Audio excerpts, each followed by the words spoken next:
Palakkad Thrikkaderi PDM ഹൈസ്കൂളിൽ ക്ലാസ്സിൽ സംസാരിച്ചതിന് 9ാം ക്ലാസ് വിദ്യാർത്ഥിയെ മർദ്ദിച്ച അധ്യാപകനെ സസ്പെൻഡ് ചെയ്തു. സ്കൂളിലെ ഹിന്ദി അധ്യാപകൻ നൌഷാദിനെയാണ് സസ്പെൻഡ് ചെയ്തത്. തദ്ദേശ തെരഞ്ഞെടുപ്പിൽ മുസ്ലിം ലീഗ് സ്ഥാനാർത്ഥിയായി മത്സരിച്ചയാളാണ് നൌഷാദ്. ഞാൻ വർത്തമാനം പറഞ്ഞെന്നുള്ള പേരിലാണ് എങ്ങനെ തല്ലിയത്? രണ്ട് കൈ കൊണ്ടാണ് എന്തുണ്ട് തോന്നുന്നു സാറിൻ്റെ കയ്യിൽ.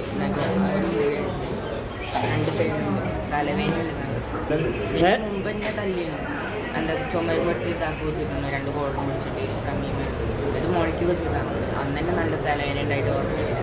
കഴിഞ്ഞ ദിവസമാണ് തൃക്കടീരി PTM ഹൈസ്കൂളിലെ 9ാം ക്ലാസ് വിദ്യാർത്ഥിയെ ഹിന്ദി അധ്യാപകനായ നൌഷാദ് ക്ലാസ്സിൽ സംസാരിച്ചു എന്ന പേരിൽ മർദ്ദിച്ചത്. മറ്റു കുട്ടികളുടെ മുൻപിൽ വെച്ച് വിദ്യാർത്ഥിയുടെ ഇരു കവിളത്തും അടിച്ച് പരിക്കേൽപ്പിക്കുകയായിരുന്നു.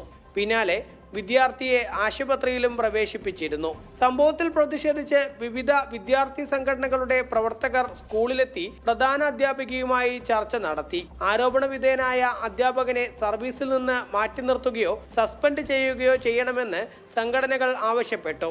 എന്നാൽ വ്യക്തമായ ഉറപ്പ് പ്രധാനാധ്യാപകൻ നൽകാതായതോടെ പ്രതിഷേധക്കാർ ക്ലാസ് മുറികളിൽ കയറി വിദ്യാർത്ഥികളെ പുറത്തിറക്കി. സ്കൂളിൽ സംഘർഷാവസ്ഥ രൂപപ്പെടുകയും ചെയ്തു. ഇതോടെയാണ് ആരോപണ വിധേയനായ അധ്യാപകനെ അന്വേഷണ വിധേയമായി സസ്പെൻഡ് ചെയ്തത്. തദ്ദേശ തെരഞ്ഞെടുപ്പിൽ ചളവറ പഞ്ചായത്തിൽ 1ാം വാർഡിൽ മുസ്ലിം ലീഗ് സ്ഥാനാർത്ഥിയായിരുന്നു ആരോപണ വിധേയനായ അധ്യാപകൻ. ഹിന്ദി അധ്യാപകനായ നൌഷാദ് മുൻപും വിദ്യാർത്ഥികളെ ക്രൂരമായി മർദ്ദിച്ചിട്ടുണ്ട് എന്ന പരാതികളും ഉയർന്നിട്ടുണ്ട്. ജനം, പാലക്കാട്.